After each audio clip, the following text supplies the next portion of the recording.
the big entry of Jeep into our market. That's set to happen now. We're just waiting for the launch dates from Fiat Chrysler India. And a few days ago, I had the chance to experience Jeep like it truly needs to be experienced, which means you go off the road completely. So we had the chance to get both the Grand Cherokee and the Wrangler off the road. And you might remember a few months ago, in fact, a couple of years ago, we had the Wrangler getting off-road in Lake Tahoe.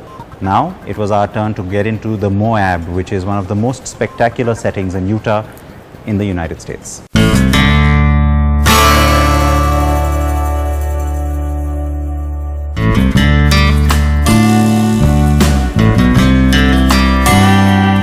Moab, Utah in the United States.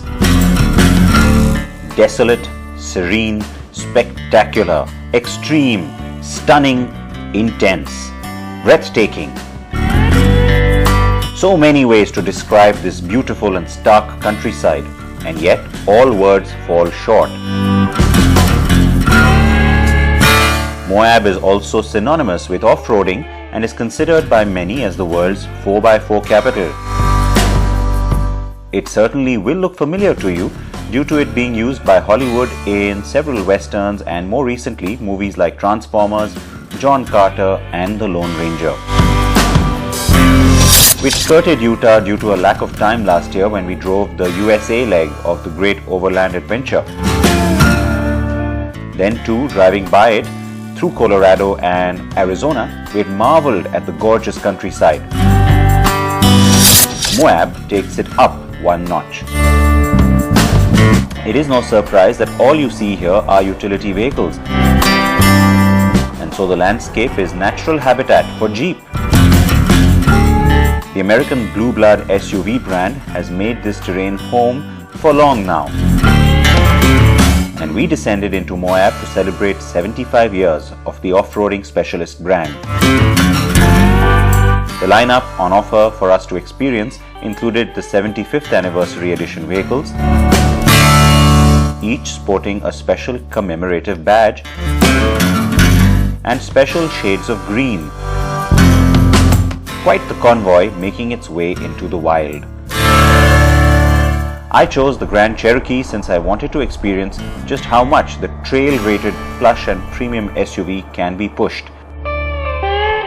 The car is finished in Recon green paint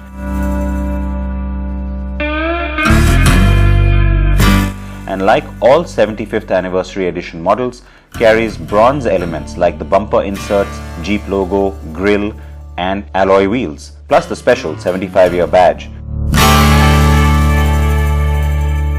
So it's been an incredible start to the day, but what I'm being promised is that it's only going to get more spectacular as we drive ahead. Can't wait for that to unfold, and it's also pretty special because we've got all the cars before they all scatter out lined up behind me. It's the entire portfolio pretty much from Jeep. What makes it a little more special, they're all the 75th anniversary special edition vehicles.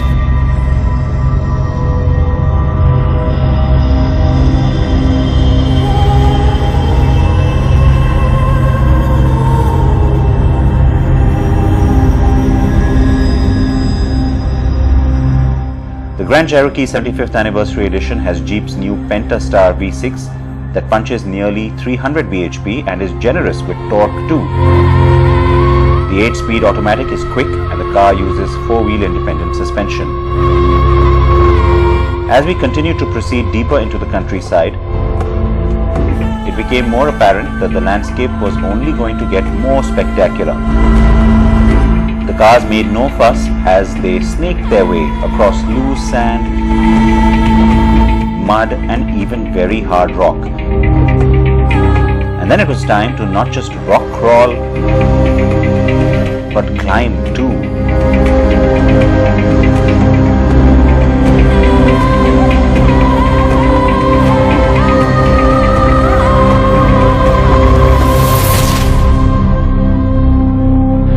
So we're trying different terrains, of course, on the trail today, and right now, as you can see, it's pure hard rock that we're getting to drive over.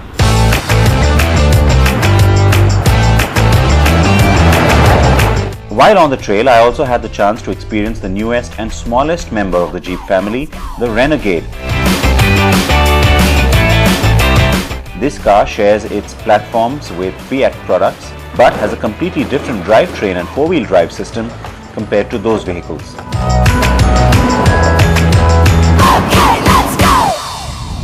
Now the Renegade's the baby of the Jeep family, and it's certainly the car that interests me a lot because of the platform it sits on. Remember, the compact SUV we are going to get will have some of the elements from this car, and it also shares a lot with some Fiat brand vehicles which we also might get in our market. But let me just talk a little bit about this particular car that's with us on the trail today. It's the anniversary edition, of course, like the others.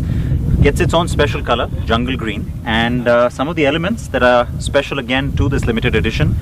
The bronze color that you see on the 7-slat grille, on the alloy wheels, and there's also the orange accent on the Jeep and the Renegade logo that kind of finish it off, along with this really nice 1941 badge. The car with me had a 2.4-litre multi-air engine with 180 bhp on tap. The 9-speed is extremely quick and efficient. It is very well mated to this engine.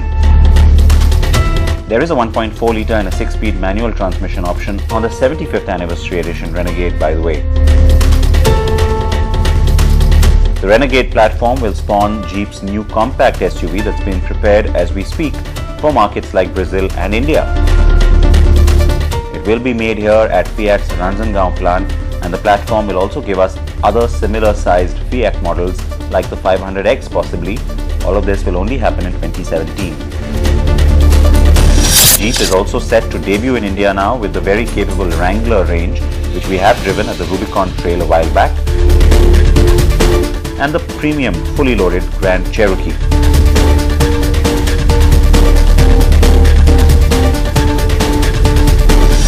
The compact SUV model that will sit below 20 lakh rupees though will come next year, as I said, and we cannot wait for all of it. Frankly, I also cannot wait to head back to the enchanting landscape of Moab, and hopefully I can do it very soon.